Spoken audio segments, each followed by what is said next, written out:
Jeffrey Deskovic and I, and a broad grassroots coalition. And I got involved in this business after I was wrongfully prosecuted for raping a 16-year-old girl, which included 40 years of public life, as well as holding elected office. But fast forward, it became very clear in the halls of the Capitol that the prosecutors ruled. And every form of criminal justice reform was being killed. Discovery, raise the age, bail reform. And the one thing that we really noticed was prosecutors were not really talking about the details about the governor signed the bill in September, and the district attorneys, because it was under the leadership of Millie Saliga, and you're going to be, Millie will be welcoming you for the second common sense measure, and the third will be the establishment of a Pennsylvania Commission on Prosecutorial Conduct. My son was prosecuted, charged, and convicted wrongfully for a string of armed robberies. And so now we're working hard to get that overturned. It's in a peaceful status right now. But I realize that what happened to him is not unique to Bucks County, but that it happens all over the country. There's certain common themes that I see. Prosecutor misconduct, police misconduct, forced confessions, false testimony, Brady violations. Happens all too often, and too many people. There are people in this room here today that have lost years of their life behind the walls, as well as people in this room that feel the same anguish and pain that I'm sure that I feel, that you feel, particularly around the holidays. You know, we miss our loved ones that are still stuck there. So I feel like there's strength in numbers, and I got involved with the political party. It doesn't matter what party it is, but I decided to run, and I took out an incumbent by 5 votes. And I tell people that every vote counts, and people sometimes don't feel like they have much power as one person, but there are strength in numbers, and your vote does count. When I tell you I won by 5 votes, that's no lie. I ran again 2 years ago for a different position as tax collector, not as glamorous, but it gives me the time I need to do my advocacy work. This is very important to me. I have a great passion for this. And I unfortunately, a few years ago, got to meet Jeffrey Deskovic and Bill Bassick from New York. Through social media is a great thing. I mean, the internet really opens up a whole new world. So, and besides that, you're going to meet the guest speaker later today, who I met 4 years ago, and you know that was very helpful. So I would just like to say I thank all of you for coming out here, and we're going to work together to try to make things happen in Pennsylvania with the help of our friends from New York. And I want to tell you a little bit about Jeffrey Deskovic, who's going to take the podium next. He was convicted and served 16 years wrongfully for rape and murder. Once he got that overturned, he got exonerated, he built up a foundation. He's been working ever since. He really cares about the cause, and he just recently graduated law school, and he passed the bar, and soon he will be at the forefront, being able to help people get exonerated, not working in the background, but being on the front of that. So with that, I would like to turn this over to him. Jeffrey?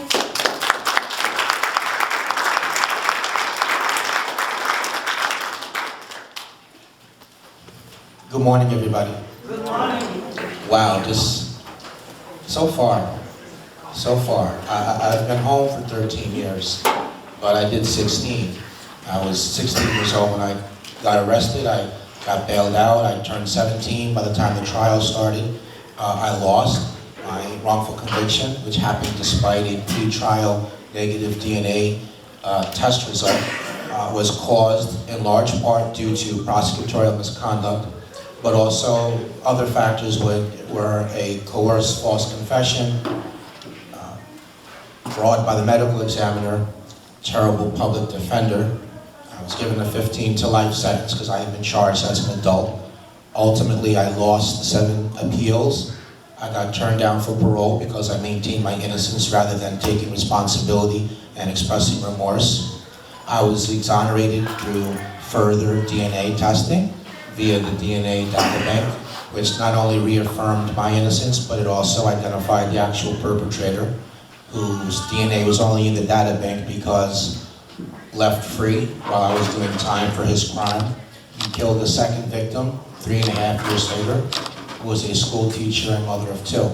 So in a lot of ways, wrongful conviction, the causes that lead to that, including prosecutorial misconduct in a larger sense, beyond the individual, beyond the damage to family and friends, which is very, very significant.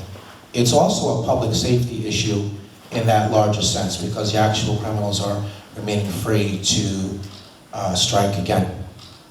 My organization, the Jeffrey Deskovic Foundation for Justice, which started using some of the compensation that I received, we've been fortunate, you know, we're humble. My head is the right size, my feet is on the ground. I'm only a tool in this cause. And so in that, but just to share a little bit of background before we, you know, move on to the panels, I just want to share that, you know, we have been able to get 7 people home in 6 years who were wrongfully imprisoned. It's not,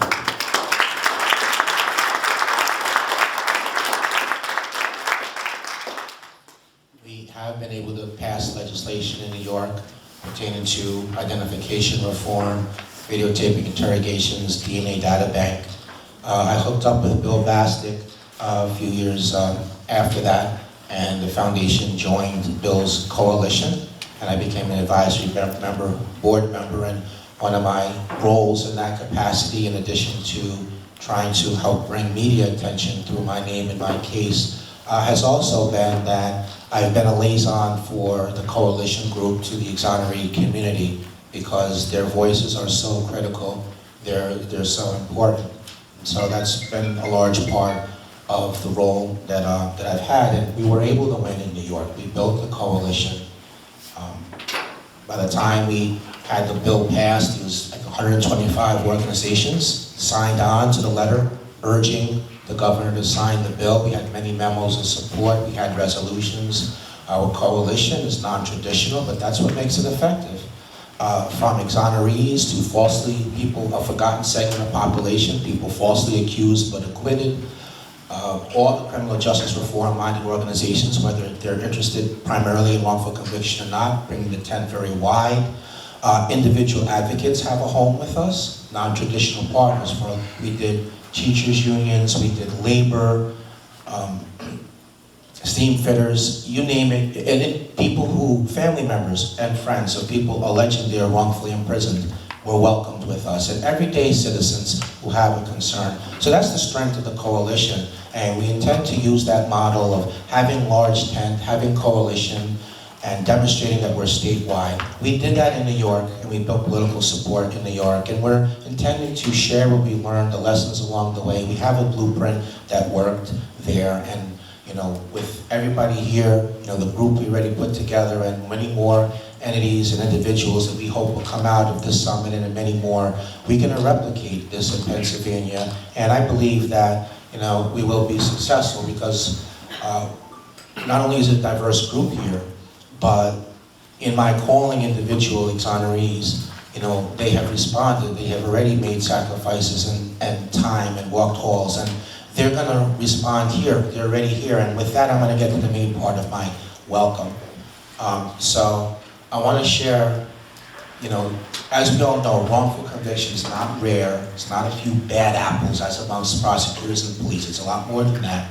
At the same time, there are also very good members in both of those professions as well. But wrongful convictions are not rare. I think might be what's rare, getting less rare, thank God, but the rarity is that the injustices are corrected.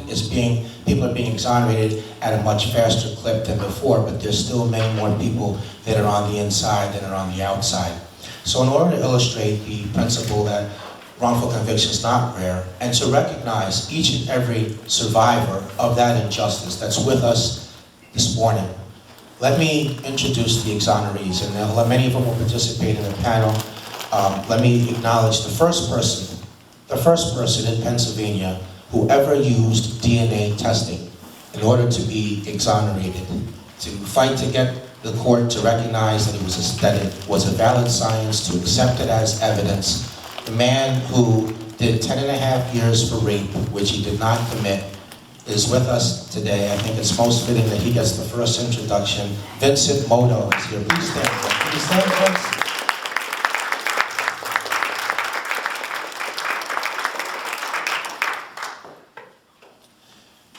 Next person is a man home 4 or 5 months, 21 years, 7 months. Terrence Lewis is with us. Please stand, Terrence.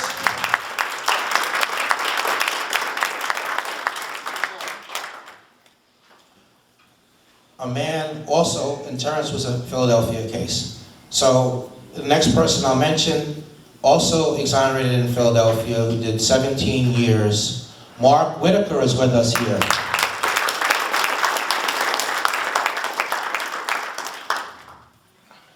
Doing 18 years out of Pittsburgh, who's with us this morning, Drew Whitley.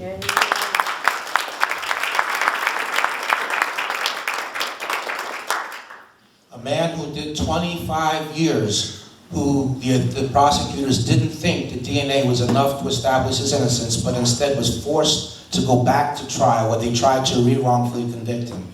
But he was acquitted, thank God. Anthony Wright is here. Please stand. Thank you for being here. Anthony flew back from Florida to be with us.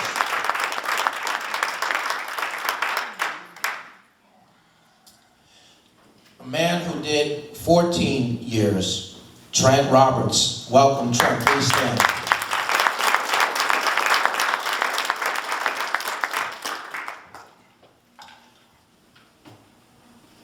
New Yorkers wrongfully convicted and imprisoned in a state other than their own. How about that for a wrongful conviction twist?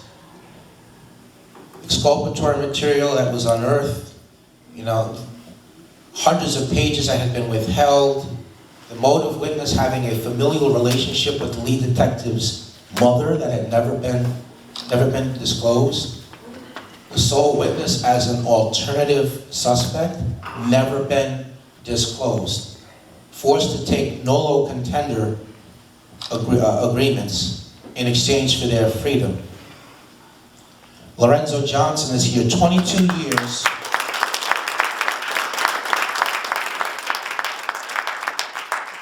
A foundation client, a 5-way collaboration. I want to add the really thing that always struck me so much about Lorenzo's innocence is that his conviction was overturned after 16.5 years. But the U.S. Supreme Court reinstated it 4 months later.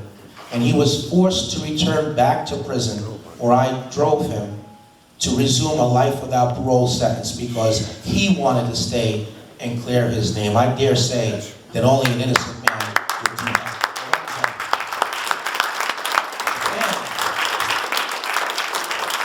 Let's give him a standing ovation, please. This man survived so much.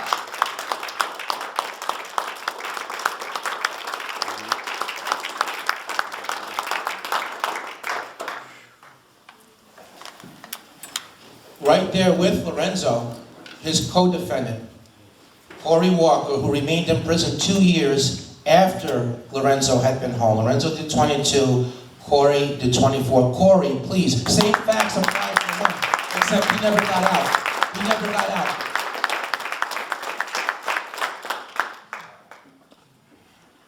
Another Pennsylvanian is with us here who did 13 years, Hassan Bennett. Exonerated.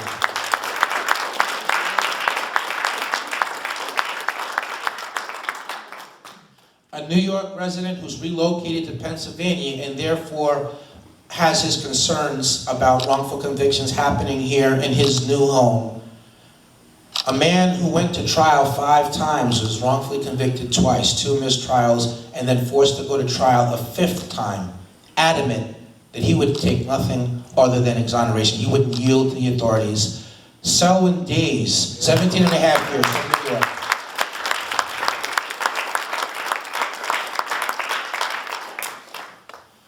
fighting for exoneration in nearby New Jersey. A man who did 36 and a half years was just in court seeking DNA testing, concerned about wrongful conviction. 5 years of his 36 and a half was spent on death row. Tell me that capital punishment isn't an innocence issue. Oh yes it is. Ronnie Long is here.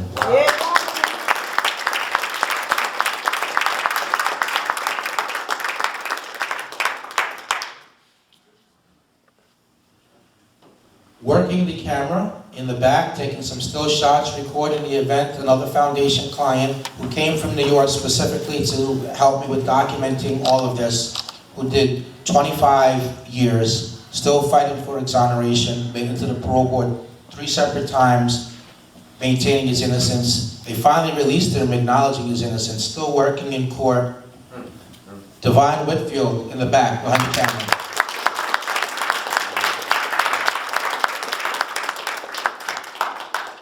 We're joined by another person living in Pennsylvania, wrongfully convicted in New York. Now imagine this, right? You're convicted of the top count, and you're convicted of lesser included offense. And it's already determined that it was a scheme, that it was no crime at all, no robbery, it was an inside job. DA agrees to it and everything. The top count, dismissed. They're saying you're innocent. But somehow or another, the lesser included remains intact.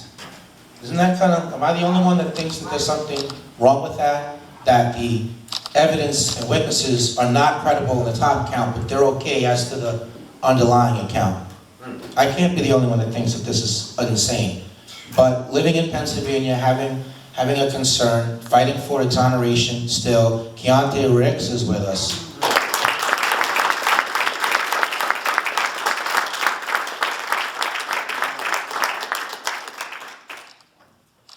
So with that, I'm going to turn the microphone back over to Bill. We have so many in attendance here. I hope to God I haven't forgot anybody. If I did, it was not intentional. But listen, guys, thank you so much. Thanks so much for coming today, for the work you've already done, for the work that we're going to do together. It's good to have the stats and the policy and the arguments, you know, the organizational structure, the tactics, all the civilians, so to speak. Those are all important. Those are very important. Our voices put color to what it is we're talking about. And so in that sense, you know, our voices are going to be super, super important. So thank you very much. Thanks, Jeff.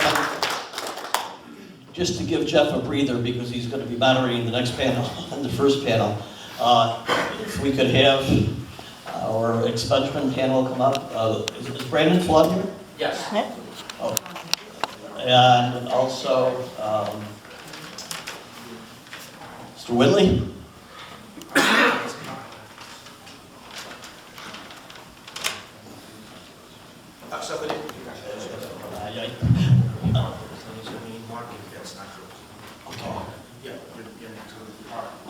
Mark? What we need. The exonerees. And we're really witnessing a new emancipation here. Because I saw a lot of black, young, and middle-aged men standing up.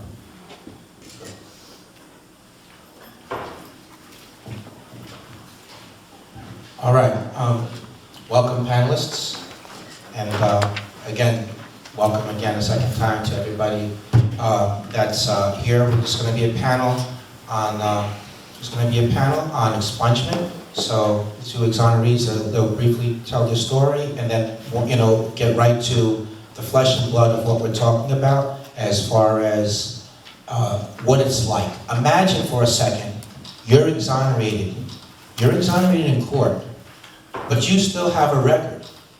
If someone pulls up your rap sheet, that conviction is still present. This is what this issue is about. So the first panelist I want to call on to speak to expungement, give just a little bit more of their backstory beyond the bare bones that I mentioned. First person, Vince Moto. Go ahead, Vince. Good morning, ladies and gentlemen. Before I get started, I just want everybody to know, and I'm sure I can speak for all the wrongful convicted people in here, every time we get in front of a panel and we speak, we're very, very emotional because it's an emotional situation that takes place in our lives, that took place in our lives for years, and this is an ongoing situation for all of us that have been wrongfully incarcerated. It's kind of hard to actually explain, not just explain, but give a definition for you guys to actually perceive what actually took place with us. And it's so extensive that most of us, when we get out, we seek psychological counseling because of the damage that has been done to us psychologically and physically. I just want y'all to know that, so in case I stop and I go through an emotional situation where I can't figure the right words to say, this is the reason why. My name is Vincent Moto again. I was the first ever to use DNA in Pennsylvania. I actually had first started the first commissioner bill in the House bill that didn't pass for exoneration. But anyway, I spent 10.5 years behind bars for a crime I didn't commit. I'll be back up on another panel, so I'm gonna try to keep it focused on the topic that we're talking about for now, and that's basically expungement of a record. So I'll go to the end of my story when I was released. I was released about 5 o'clock that evening on July the 23rd, 1996, when I was released to go home. And my parents, they came and got me. I left the prison with not a dime in my pocket. When I got home, the next day, I was rearrested for child support. So 10.5 years that I didn't take care of my children while I was wrongfully incarcerated. They took me back to court, and they were going to lock me back up for child support until the judge recognized who I was, and he was like, why is this man in my courtroom? Send him back home. So anyway, you know, this new journey that we have, we're released now.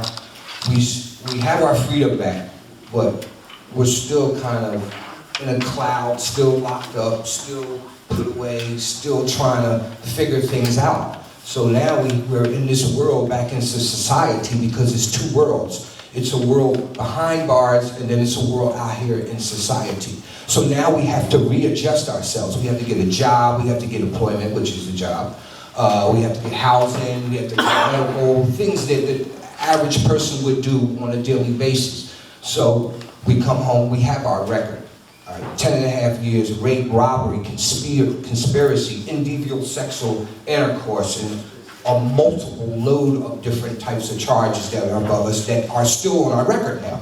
We're home, we're free now, but we still have this on our record. So now we're trying to become productive people in society again, which every time we go for a job, excuse me, have you ever been arrested in the last 10 years? Have you ever been convicted of a crime? What do you put? I used to always say, yeah, I was convicted, but I was innocent. Okay? I'd work probably 3-4 months. Oh, great job. I got my college degree. I have an associate's degree. I'm working on my bachelor's and master's now, but I have my associate's degree in business. Honors rolls, dean's list, president's list, you name it. You see my report card. All A's and B's, okay? I did that while I was incarcerated. I get out, I get this nice job. Lasts 2-3 months. Mr. Moto, you're a great worker, everything is fine, but we have to cut down, it's too many people, we're laying off people, and unfortunately you were the last one hired. This story has been told to me so many times, you know, over and over, and after a while, you know, you become depressed again. You're right back into a psychological lockdown where you're like, I'm out, I'm home, but I'm still in prison. I can't get a job. My children have responsibilities. I can't do anything. I go to the courts. I asked to get my record expunged. They told me $6,000 to expunge my record, and I was wrongfully incarcerated. Today, I was locked up in 1985. Today is 2019 of December. My record is still not expunged. And I went through so much depression that they diagnosed me with post-traumatic stress syndrome. And a lot of guys that mostly are incarcerated end up with this post-traumatic stress syndrome. So their resolution to that is, oh, give them a check, put them on disability, 100% disabled, send them home, give them a check. A disability check is not gonna help us make a decent living or a decent, be a productive society, in society, a productive person. And all it does is just put you in a lazy mode. You get lazy, you wait for this check, and then, you know, psychologically you're even still going through things because it doesn't leave you. I mean, even after counseling, you still have issues. And the fact that we don't have any money, no finance, nothing for the recourse that took place to us. We were wrongfully incarcerated 10.5 years. You know, it seemed like at least the last thing you would do was, all right, let's expunge this man's record. You know, it's so important that our records expunged. You go for jobs, you go for anything, and if it's on your record, it's a problem. It might not show right then and there, but believe me, down the road, it's gonna come up and it's gonna haunt you. So we really need people that are wrongfully incarcerated and they come home. We really need a bill passed for them, an expungement bill, so they can at least begin to start their lives again over, because it's hard. It's really hard with a record and trying to get a job. Thank you. Please pass the mic. Okay, so next, Mark, maybe share just a little bit of your backstory, and then please give us, in your everyday life experience, what is it like not having expungement? Put some color to that, please. My name is Mark Whitaker. On April 10th of 2002, I was arrested for a robbery and murder that took place on January 26, 1999. 3.5 years ago, I fought for my innocence every day. I had a job, I had a family, a daughter that I had with me every chance I could get. At 50, on the 26th, I'll be 50. We start a career. There you go. Are there any context? Go ahead. Context what comes up. Yeah, because, you know, they haven't expunged my record, and, you know, I can't get a job. But even at that, starting a job at 50, it's just like, it took something. You know, didn't still label me on top of that. It makes more pressure. Psychologically, as he said, you know, it's just overbearing to even try to fit in on the job site at home. But where would I fit in? You know, where would I fit in? Who has a place for me? You know, after they ruined everything that I had. My daughter has graduated college, she's done well, I'm blessed to have that. But where do I fit in here?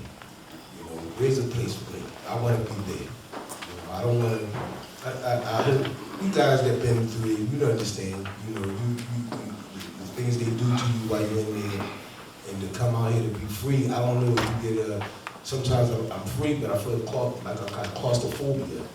Outside is crazy. I don't know. So we try to find a place for us, you know, and still hold these titles on us to say that you're still guilty.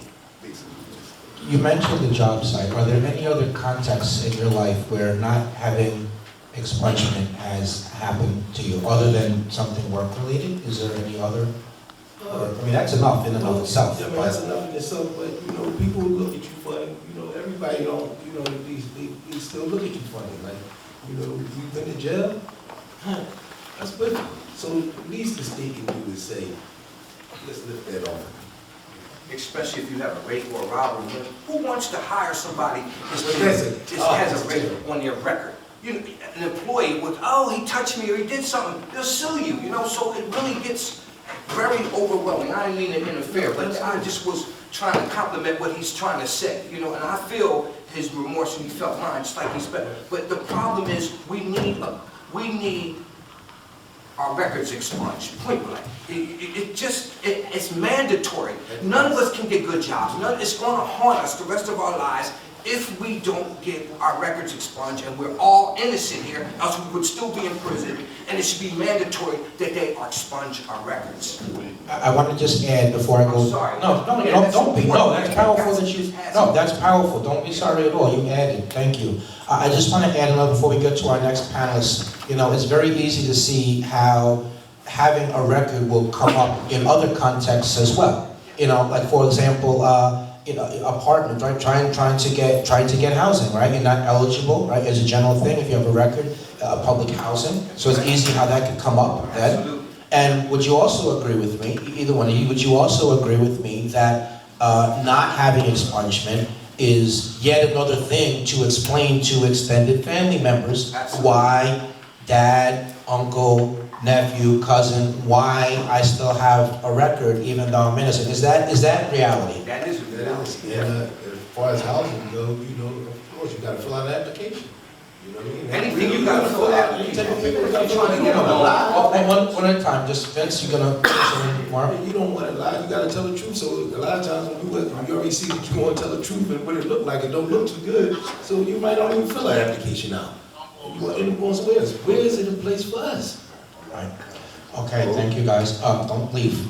I want to go to our next panelist. Secretary Flood, could you share your backstory, what your position is now, how you got there, and then maybe transition into some of your thoughts on expungements and how we can, what you see as some tips going forward. But maybe let's start with, you know, what your job is now and a little bit of your backstory. Sure. First and foremost, thank you for the invitation. Thank you guys for coming here. You know, while I'm certainly familiar with this landscape, just hearing the stories really puts it further in perspective and lets me know it's a lot of work that we need to do. So for those of you that aren't familiar with my story and who I am, so I currently serve as Secretary of the Pennsylvania Board of Pardons. I've been in that role since April 1st of this year, was appointed by our 34th Lieutenant Governor. Also served 9 years collectively in the Department of Corrections, 4 years as an 18-year-old, and then subsequently 5 years as a 23-year-old. Ended up getting in the state government, as most of us know now, and the work that we're involved in. We understand that the pen is mightier than the sword. Being from Harrisburg, you know, and it's ironic that the keynote speaker today is Stuart Greenleaf, because that was the person who, he visited SEI Chester where I was, and that's where I first began to think about politics. So, I was coming back to Harrisburg, 253 legislators. I figured I would be able to get an internship. Luckily, I did. And from there, I was able to advance. And, you know, when it comes to the criminal justice system, when we talk about those that are justice involved, we're well represented when it comes to, on the advocacy side, but it's not many of us in positions of influence. So that was something, especially in state, federal, local government, so that was something that I wanted to be very intentional about. I would be lying if I said the goal was to be secretary. The goal was definitely to be able to get a pardon and move on with my life, but the cherry on top, I did receive my own pardon this year, March 7th.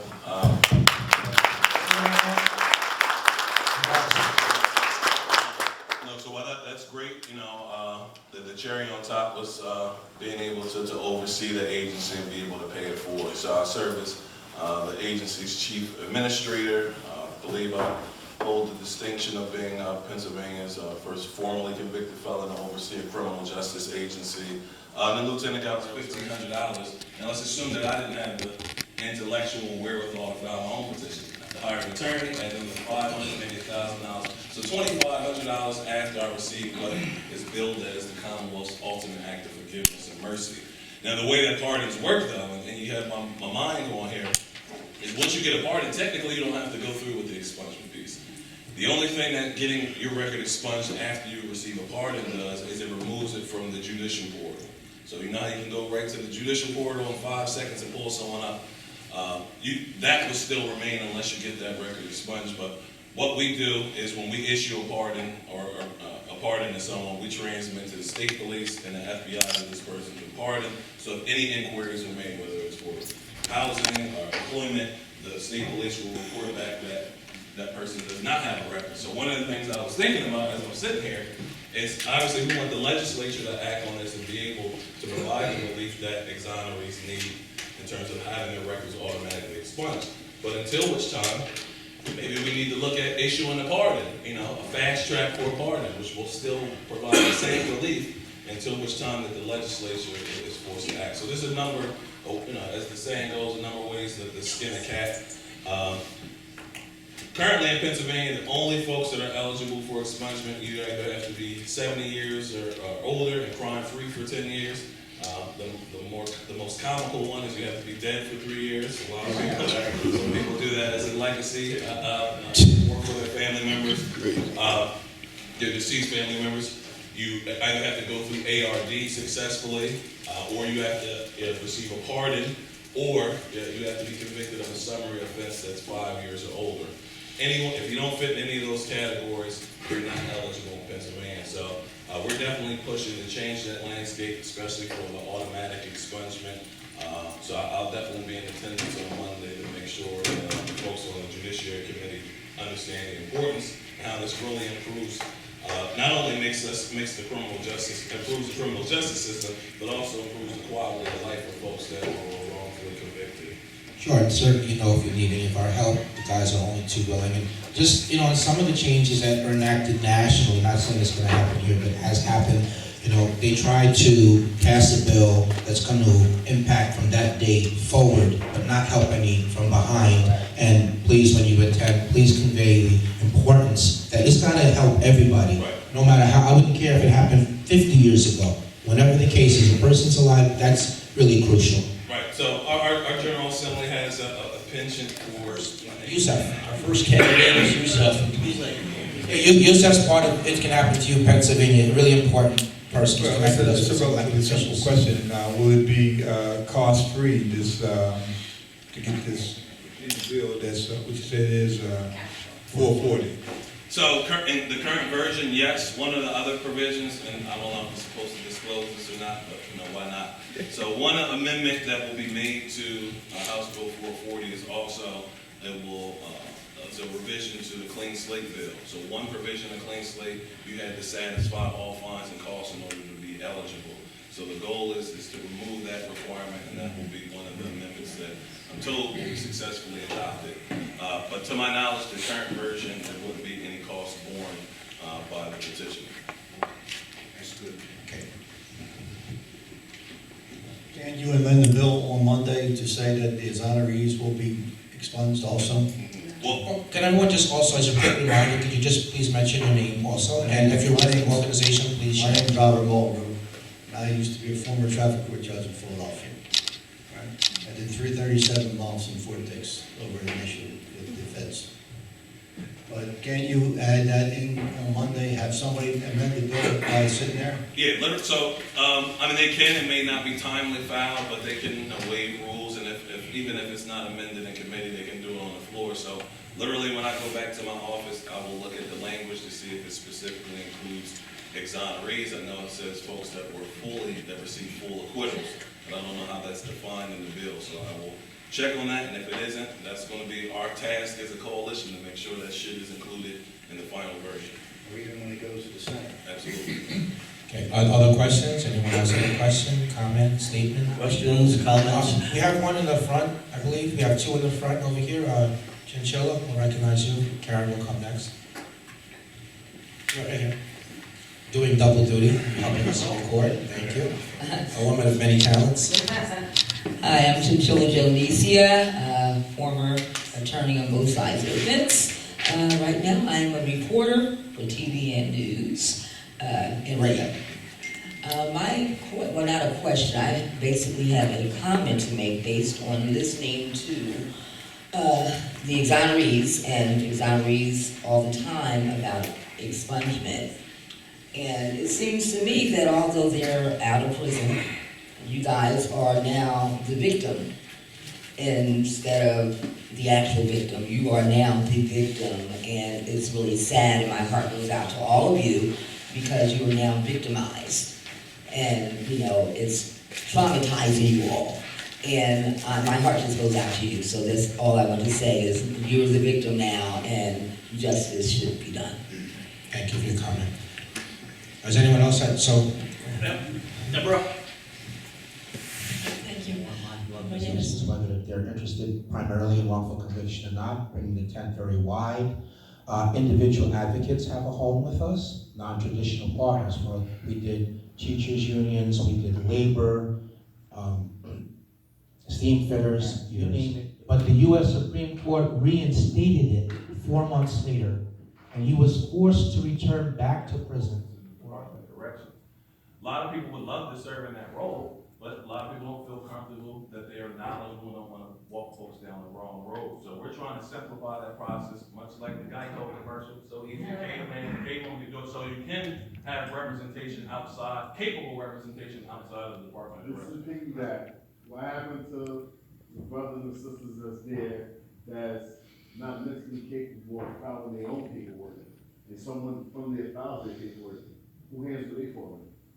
So it would be the same deal, Department of Corrections by default unless they designate someone. So what essentially what we're trying to do is equip other organizations and individuals with the ability to serve as representatives. So people, their only option isn't Department of Corrections if they don't have anyone else. So we're working, that's something that we're assessing and working on. Brandon, first of all, I want to say that we have a friend in Flood. I like that. Do you think it's possible to hold some public hearings for a forum? Now you've been found innocent of the crime that you have served time for. And you get no apology. No one is sending themselves to say they're sorry. Journalists begin to come to you and ask you what you plan to do, how do you feel, what's going on, what are you going to do next? And soon that attention tends to fail. You're often broke and often have no place to live or have difficulty finding housing. You have few or little job skills because of your length of incarceration. You're not the person you were before.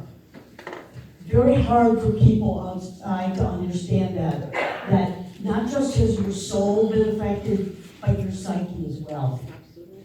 There are kind offers initially to help, to give you advice, to offer job skills, but often those attempts or offers fade or disappear.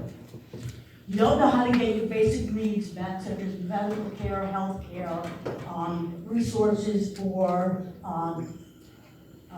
things like medical assistance or welfare. So the bottom line is, the odds that an individual who's exonerated today in Pennsylvania will join a vast number of other exonerees who are left with absolutely no compensation from the state in which to help that person get their feet back on the ground and begin to live a life that's fulfilling. Today our panel are going to discuss on how we approach these issues and gain legislation that will create a fair and equitable compensation bill for exonerees. And let me mention that Pennsylvania has the most exonerees in the United States, to date 110. So we're talking about the state with the largest number who offers no compensation for those individuals. I just want to review very quickly what how compensation can work, and it can work in 3 ways. The most common way is by statute, by legislation that's passed that puts together a compensation bill. The second one is through the courts via lawsuits. And so the individual can go ahead and try to sue the city or the state for the wrongful conviction. They can go after officials within those departments. Suits can often result in large payouts, but more often than not, they often result in no payout at all. And the third way is through a private bill. And this is where the legislature can enact a specific bill to compensate a specific individual for their wrongful conviction. And this is rarely done because it's just filled with bias. Usually it's someone with money and connections, who's able to get someone to slip a bill in there and get compensation. That's not done very often either. So earlier this year, Nevada became the 35th state to enact a compensation bill, a very healthy bill at that. However, if you live in states like Pennsylvania, Georgia, Oregon, your compensation is 0. Other states have compensation, but they're really lacking, like Wisconsin, my home state. You get $5,000 a year up to $25,000 max. So if you think about that doesn't get you very far to do very much. In Maine, in Montana, you're eligible for free tuition to go to school, but there's no money attached to that. So we'll let you go to school, and they'll pay for that, but there's no money in terms of compensation. In 6 other states, the compensation is really limited. In Maine, you need a pardon from the governor, a pardon for something you didn't do in order to get any money. In Missouri and Montana, you're eligible if you're exonerated through the use of DNA. Any other way in which you prove your innocence you're not eligible for compensation. I think who's got mixed up.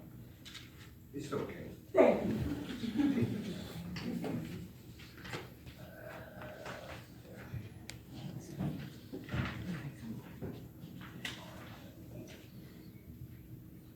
And finally, in Delaware, Massachusetts, Ohio, and Iowa, guilty plea, a false given guilty plea will result in no compensation.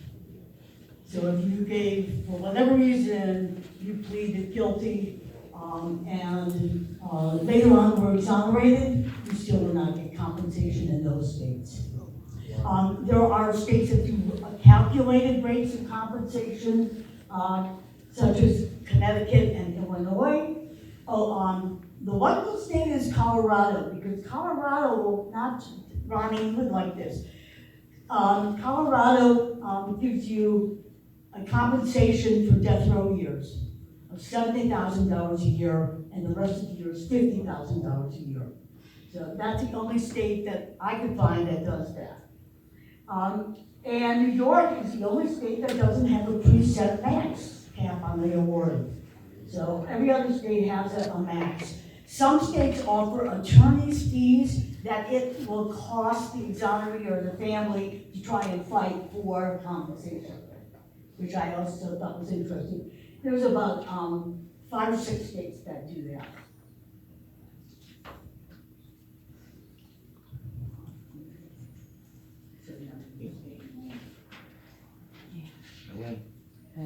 And then there are some states that will compensate beyond money. They will compensate providing, there are certain states that will give lifelong health benefits to the individual. There's one state that will actually attach that person to the DOC's health plan for employees, and they will have that benefit for life. Some will have it so their families will also have that health benefit. They're immediate family. Some states will offer college education, vocational training, and so forth. So just to give you an overview, we're going to start out by hearing from the 2 exonerees and what their experiences about what happens when you don't have compensation. We'll then hear from Celeste Trusty, who's a long, did I say that? No. You can say whatever you want.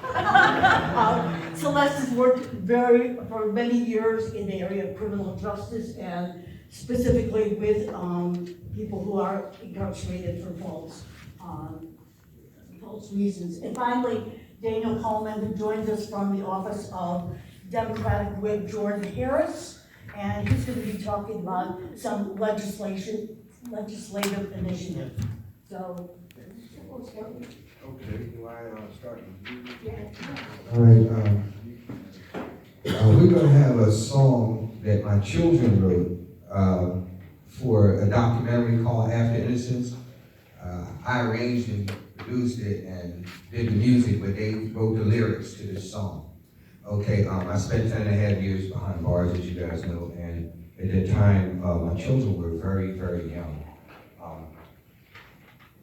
And as they were growing up, coming to the penitentiary to see me, their experiences with my experiences were almost similarity when, especially when it was time to leave, and my children were like, "Daddy, no, and grab my leg. It would be very emotional. They didn't want to let me go. The correctional officers are pulling me one way, my children are pulling me the other, and it was very, very emotional at those times. One of the worst situations that I experienced while being incarcerated, to get to the point, was the fact that when my children did come to see me, my parents came also.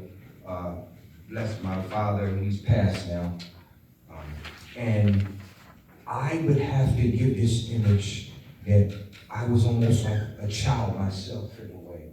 And my incarceration really reflected a deterioration in my image as being a father, because when we were there with my children, they'd come, "Hey, Dad, and they said, "Dad, we're hungry." I would actually have to go to my parents and say, "Mom, Dad, could you give me a few dollars so I could go to the machine and get something for my children?" And my children are visualizing this. Oh, this is my dad, but my dad is going to my parents, asking them for money to buy me something, So all these images from being incarceration took a sense of direction inside my children's head. And I want to play these lyrics so you can hear what my children felt. And the documentary is called After Innocence, and we won 6 awards for that documentary. It's about people that were wrongfully incarcerated, just like us, and decades of guys that was wrongfully incarcerated. So these are the lyrics right here. I'm playing the judge this time, okay? Order in the court. We have the decision. We find the defendant guilty of all charges. That's my daughter when she gets out. Order!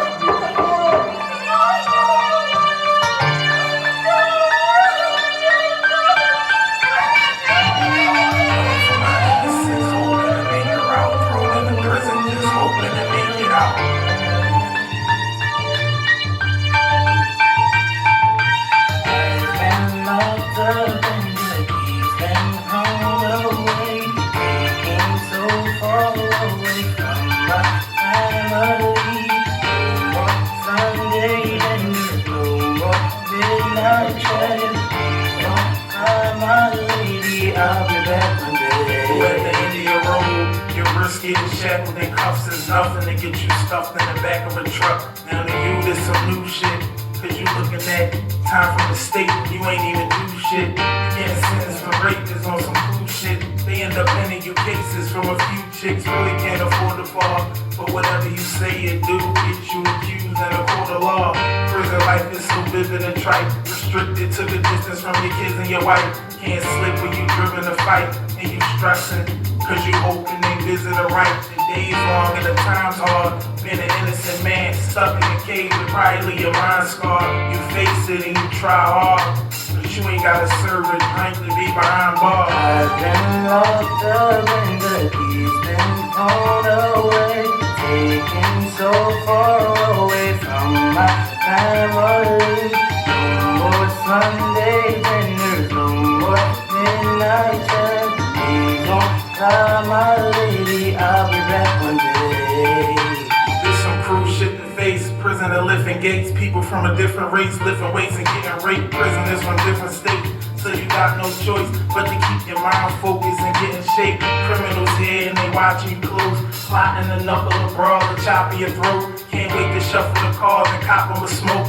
Worry about ducking the guards and dropping the soap. And it's making you a nervous wreck. You ain't deserving stretch, but you know you gon' have to rumble to earn respect. You can't sleep, it ain't sweet on a night shift. Creeping with ice picks, beatings with nice sticks. A lot of people is living this shit on time without a dime or a business shit. And it ain't shit to sit in the pit, go through all this for a crime that you didn't commit. I've been locked up in the he's been thrown away, taken so far away from my family.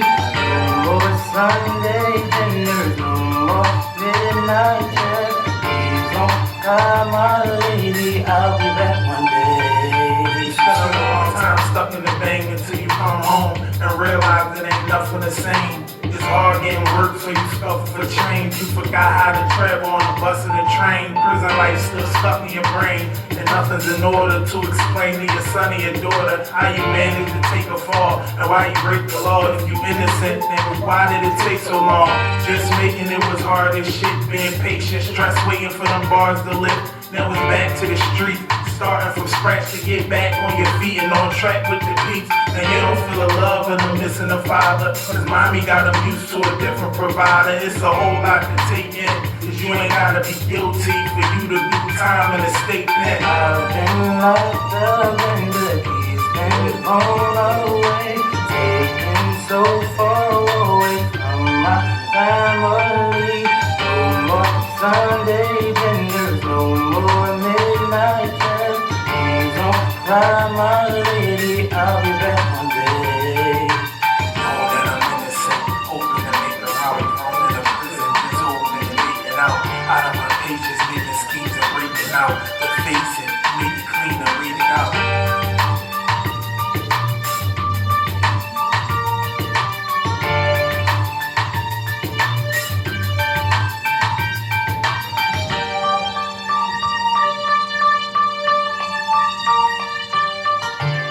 I thank everyone for taking time out to listen to this word.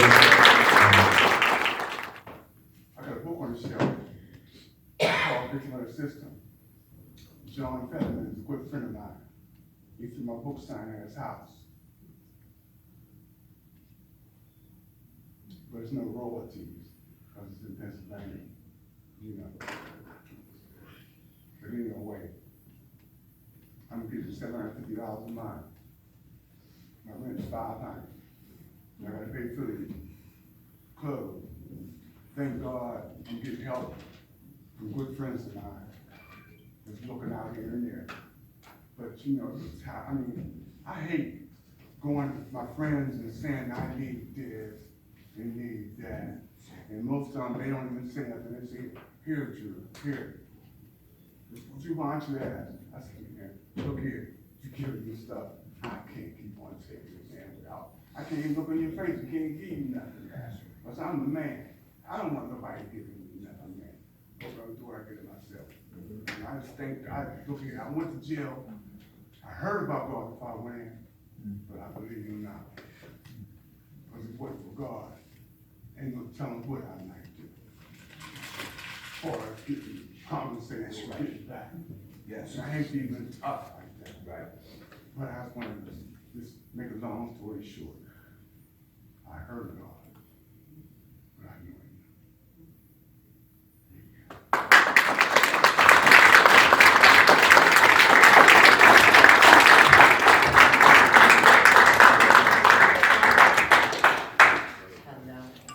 No, is that all right? Okay, so my name is Celeste. I am a longtime wrongful conviction and innocence advocate. I also work as the Pennsylvania State Policy Director for FAM, working directly with legislators and staff on trying to advance criminal justice reform policy here in Pennsylvania. Pennsylvania is very behind in many areas of criminal justice reform. One of those is compensation for the wrongfully convicted. How I got involved in wrongful conviction work is through the case of Jimmy Dennis, who is a dear friend of mine, who actually spent 25 and a half years wrongfully convicted on death row. I would go visit him, and I could feel, it was palpable, the torture that people on the row had to experience. And that was just from me walking into that prison and sitting in that room, very small room, for 8 hours, between glass, behind glass. What was stolen from him was awful. His daughter was born 2 weeks after he was arrested. You know, they take away your physical contact whenever you're on death row. But what happened was when he came home about a little over 2 years ago, the state gave him nothing. For 25 and a half years on death row, they knew from the beginning that he did not do this. They didn't try to go after anybody else, even though there were multiple people involved. The prosecutors and the police hid evidence. They tortured him and his family for 25.5 years. He came home and he still has nothing. And I find that so ridiculous that Pennsylvania knows how corrupt our system is, and we continue to see exoneration after exoneration.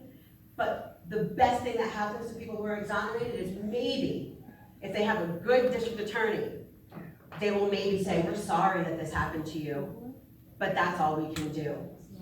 I was involved in, thank God, helping my dear friend Chester Holman actually get exonerated this year in July. He was exonerated after spending almost 28 years in a state prison in Pennsylvania. Same thing happened where immediately they knew who actually committed this crime. But by the time they figured out who it was, they had already arrested him and gotten a false confession out of somebody who was with him. They hid that information, yet they will not get in trouble for it. The prosecutor who was involved is now deceased. Chances are his wife and family are profiting off of, some sort of pension that he was also getting. The police involved are rarely ever held accountable for this.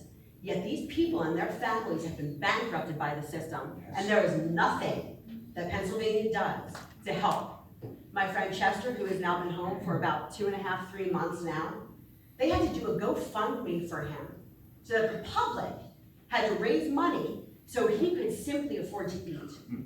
That is absolutely outrageous to me, that Pennsylvania has no statute on the books allowing for compensation financially for people who have been wrongfully convicted.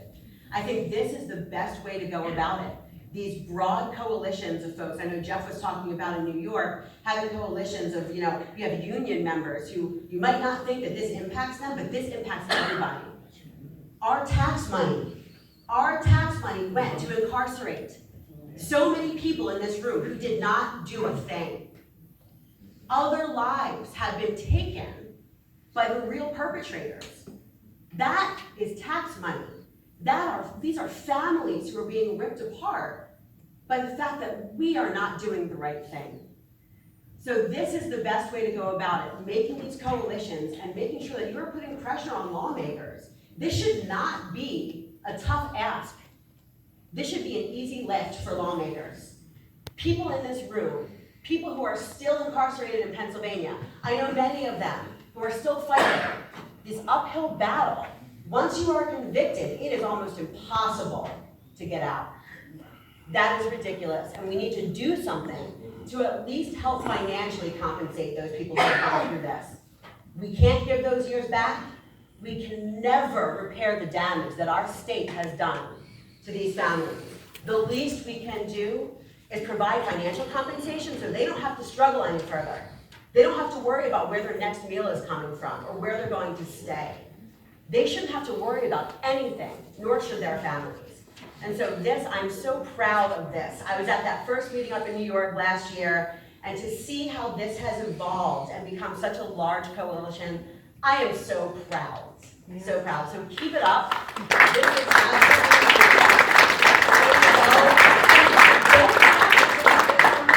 we need people on both sides. We have a Republican-controlled legislature right now. Find Republicans who will take up this cause and definitely go ahead and make something happen. I did read a bill that I believe Rep. Rabb is considering introducing. I know Colin Miller, who helps run the Undisclosed podcast, which actually I was a big part of last year. He wrote this bill. I think it's fantastic. I think one thing that everybody should push for is gate money, so that when folks get out and get exonerated, they don't have to wait. There's one state that provides it. Yes, and I think that that's a beautiful thing, because nobody should have to suffer even 1 second when they come home. So there should be some sort of gate money, I think, involved in this legislation, but those are all really change about it. So that's my piece, and I'll pass it on to Dan.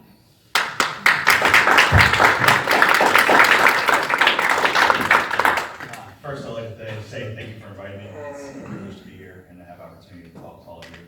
My name is Daniel Coleman. I work as the advisor to the Democratic Whip, Representative Jordan Harris, who has been, I would say, a soldier in the battle for criminal justice reform in the Commonwealth. He's done several pieces of legislation, and we're working on several pieces of legislation that will fundamentally change how criminal justice is enacted here in the state of Pennsylvania. That being said, as I guess the representative of the House of Representatives, I'm a little embarrassed right now because honestly, we're not doing enough. And it was good to hear from the panelists and to hear from the panel before us, to hear your stories and to hear how the inadequacies of the state affect you personally, right? Because when you tie personal ties to policy, that's how things get done. People need to see a face to your story. So that was good. I'm glad that you shared your story, and it's nice to hear your song, so I appreciate you for that. Thank you very much. One more thing can I add, please? Sure. All right. 2 years ago, I'm gonna show you how messed up the system is. 2 years ago, now, 7 years ago, they asked me to put my DNA into a data bank, a worldwide data bank, and they said, well, Mr. Moto, we're gonna put your DNA, if you allow us to put your DNA into a data bank. But the problem is this, what can happen is a possibility can come if your DNA shows up in somebody else, you can get a rape case and you can be locked back up for a different charge. I don't know if that was a scare tactic or whatever to get to a point. I said, okay. All right? They put my DNA in this data bank. 2 years ago, they found one of the guys that raped him. His DNA matched.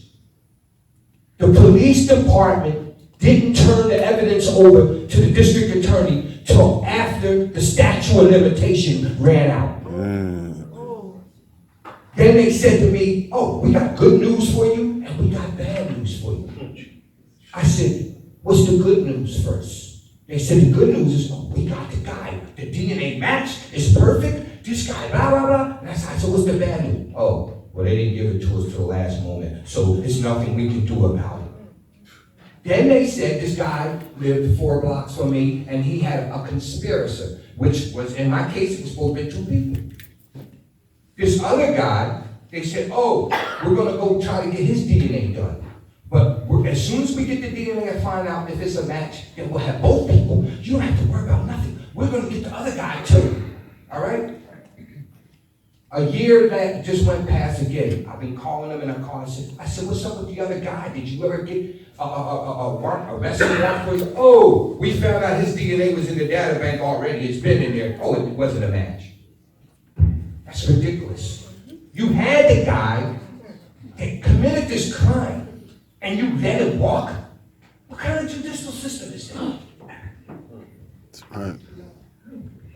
I waited 30 years. I asked God, I said, please, let this guy be found, you know? And they found him, and they still didn't do their job. The district attorney told me, oh, well, maybe he didn't ejaculate. The woman was supposed to have been married. They refused to give me the DNA. I finally got it. I finally got the DNA. You know what they told me? It was 4 sperms in this upstanding woman that was supposed to have been in the courtroom, upstanding. 4 sperms in her, but guess what, Mr. Moto? None of them was yours, but that's probably because you didn't ejaculate. All right. Yeah, I just wanted that to be added into all this really going on in the system. It's deeper than that. We don't get a chance to actually say everything we want to say. And we on a panel, so I know, I just want to make that known to you. No, I appreciate you sharing. Yeah, thank you. So, in terms of legislation, that's my part on this. Yeah, it's a little more subjective.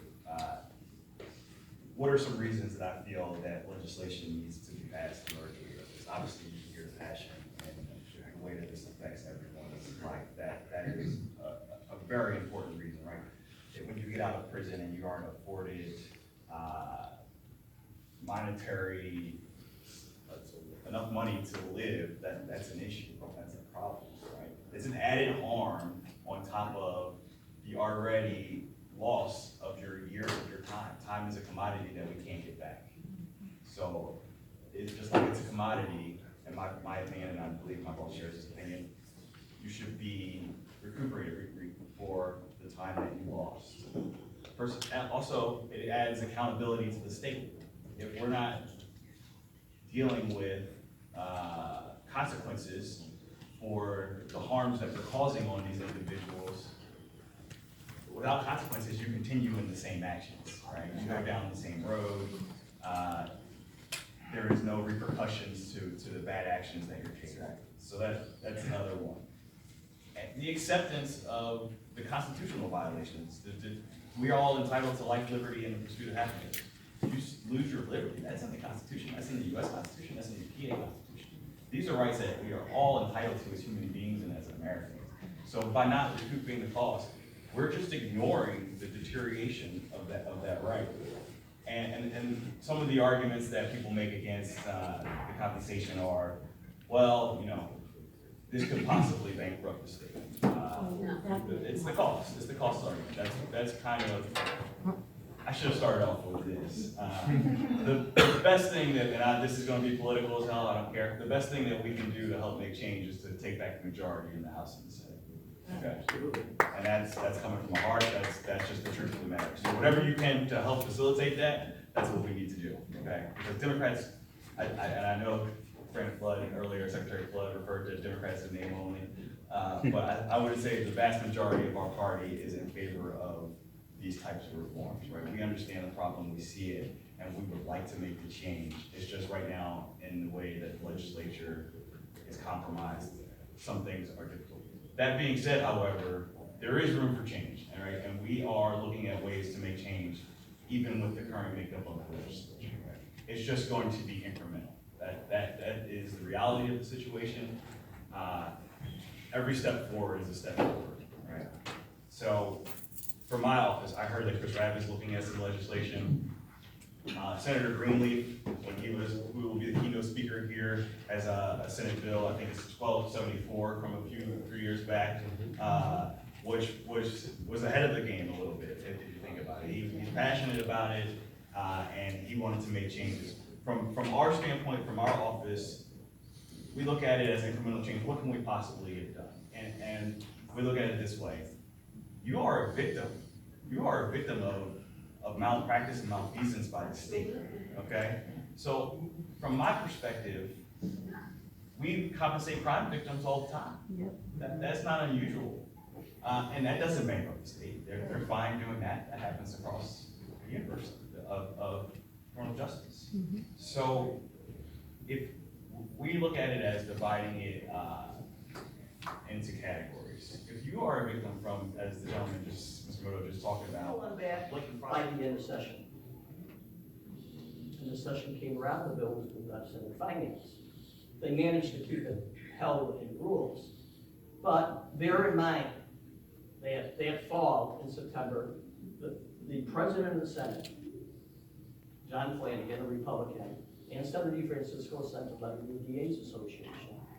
He said, where's this list? This was in September, after the session ended. They did not even bother to respond. And that was a big mistake, because the Republican senator used that. And said, they're not even respecting us. They're so arrogant. To this day, and this was pointed out in court the other day, they have not provided one example in the whole 30, 40-year history of the grievance committees of one complaint that they've investigated. Wow. Man, would you mind taking 2 minutes to at least let us know what your name is? I thought there was a question in there for me, Bill. Well, I'll go with Sarah. This is resume. Sarah, what level of accountability exists right now for prosecutors, I guess? And is it effective? And how is prosecutorial misconduct handled right now? I guess Perfect background. Okay, so I'm Sarah Speed. I spent 8 years as a nonprofit lobbyist. I shepherded about 10 pieces of legislation through Pennsylvania's legislature without having a major membership background, without ever taking a legislator out to dinner. Again, I've been a citizen lobbyist. I've been a nonprofit lobbyist. I know because I've stood where you're standing. I then became the executive director of the House Judiciary Committee. I served in that role for 4 years, and I moved over to the Senate in April. I come originally from California. California law schools and California barred, and moved to Pennsylvania. And Pennsylvania is its own animal. We are based on the federal system, so we have 2-year legislative sessions. We have unlimited number of bills that are allowed to be introduced every year. That's more than 3,000 bills in every 2-year period. Of those, 60% roughly of what is heard on the floor comes to the Judiciary Committees of the House and Senate. So we are the gatekeepers for anything relating to the crimes code or the judicial system. Of the bills that make it, about 10% of the 3,000 bills introduced make it to the floor, period, either house. And less than 1% of those ever make it to the governor. So when I talk to you about getting legislation done, change that. it's, we have to change the Constitution. So that would be identical resolutions in the House and Senate across 4 years and then a ballot initiative to the people. Pennsylvania doesn't even have a ballot initiative process, so I can't take an issue straight to the voters, get a certain number of signatures and get it put straight on the ballot. The legislature has to sign off on, even if I went through that process. So it's a cumbersome animal. I have spent, it's been 20 years now that we've been trying to outlaw the shooting of live pigeons in the name of sport and prizes. Like, we can't get that done in 20 years. So when we talk about bills taking 5 years, talk about bills taking 8 years, I know Senator Greenleaf is here. I mean, he has had pieces of legislation that now the mantle has been taken up by the next generation of legislators to try and get things done, because even with the power and the clout and the incredible experience that he and his office had, there are things that he still couldn't get done prior to his retirement. So I do not wish to be the wet blanket, but when I say change in Pennsylvania is hard, we did a survey and we said, wow, Pennsylvania has 502 school districts in 67 counties. That's kind of a lot. We should do something about that. We now have 501 school districts in Pennsylvania. Like, we are decentralized, we are very suspicious of power, we like our elected officials, we have the impeachment process. I've been involved in 3 impeachments, county sheriff, and attorney general of the Commonwealth of Pennsylvania, and I think at one point we had one introduced about a member of the Philadelphia Parking Authority. That's the remedy, the impeachment process. That's what we have in terms of oversight of these officials. And asking people to vote against their own self-interests and vote against their local DAs is a very difficult thing to do. So having these discussions, being a part of these meetings, bringing your friends and family together and convincing your local legislators one at a time that it's a good idea is the only way to get something like this done. All right, thank you very much. Now, I just want to take a point of privilege and just ask one question, and any one of you can give a 20 to 30 second response. And then get some questions. Yes, I'm going to take questions from the audience, but I see Senator Greenleaf back there, and I'm told we probably will get kicked out of here promptly at 1 o'clock. No, I got us told. All right. Okay, that sounds even better. All I right, didn't want to say it, but no, I don't want to use the word bought. The question I have is, what is the legal ground that the prosecutors are raising in court now to be able to thwart the commission that has already been approved in New York? Well, I don't know what ground they're raising in Pennsylvania, but if you mean it for New York. New York. Yeah.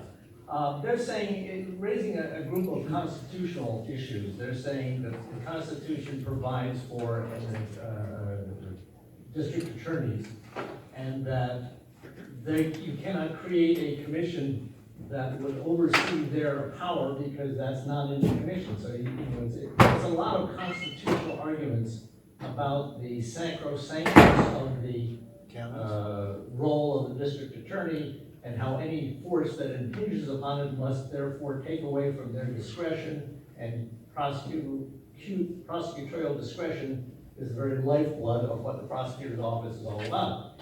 So they're sort of saying you cannot create somebody that will look over the shoulders of a prosecutor and say, no, that was not what you were supposed to do, you are wrong, because that diminishes their office, and it cannot be diminished, I guess that's the Like God. Well, and let me mention something.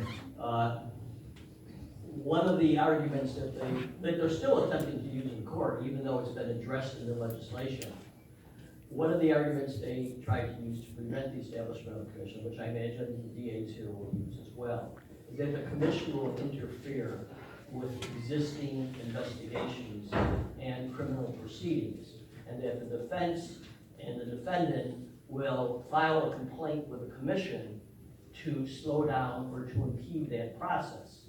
When they started to make that argument, Senator DeFrancisco said, well, we can solve that. And so and by the way, the DAs call it the chilling effect. This is their code word. And that, everything in New York recently has had a chilling effect according to the DAs. Bail reform, discovery reform, it's all got a chilling effect on safety. But they used the chilling effect article. We amended the bill to specifically state that if there's a complaint filed that may interfere with, say, a drug gang being investigated, all right, the prosecutor can ask that that investigation be set aside. Temporarily. Temporarily. Now, temporarily. One of the things, and they still use that in court history, we think that that might be tightened up by the judge in his opinion.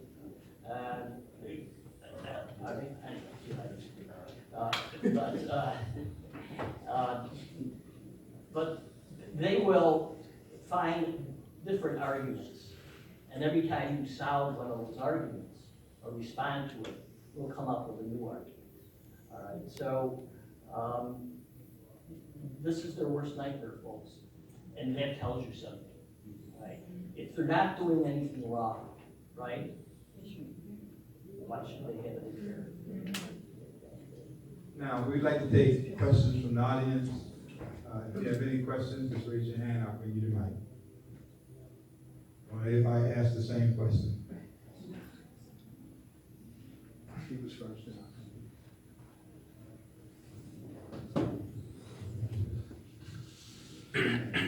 This is Rory Fleming. Yeah, this is kind of weird because I'm like filming, but also asking a question. It's not filming for now, I guess. It's kind of weird. I think it's interesting because in the New York, Rory Fleming is my name. Because I work on DA races, I also do investigations and do a bunch of stuff. But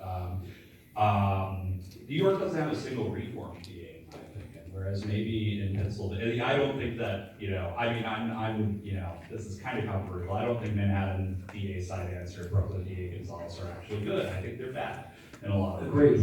Yeah, a lot of people get that when I say that, but it's the truth.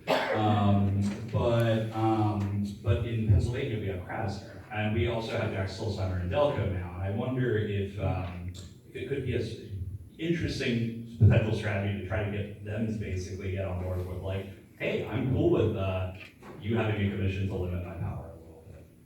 If that might change some legislators' minds. I'm sorry, what would be a good idea?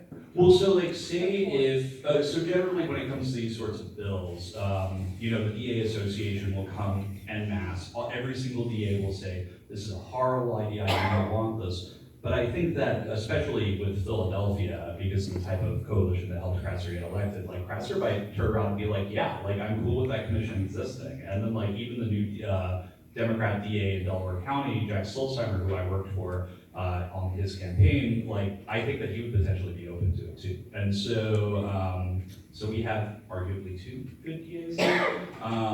And yeah, that's basically, that's what I. Well, first let me start off by saying that we've invited Larry Krasner to two events. 2 years ago, we offered him an award. We have an annual Servant of Justice Award, and we wanted to recognize his very, good work.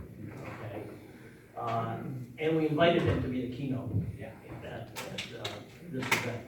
Okay, and we also invited Patricia Cummings, who runs the Conviction Integrity Unit, and Terrence knows very well, as well as some of the other recent exonerees.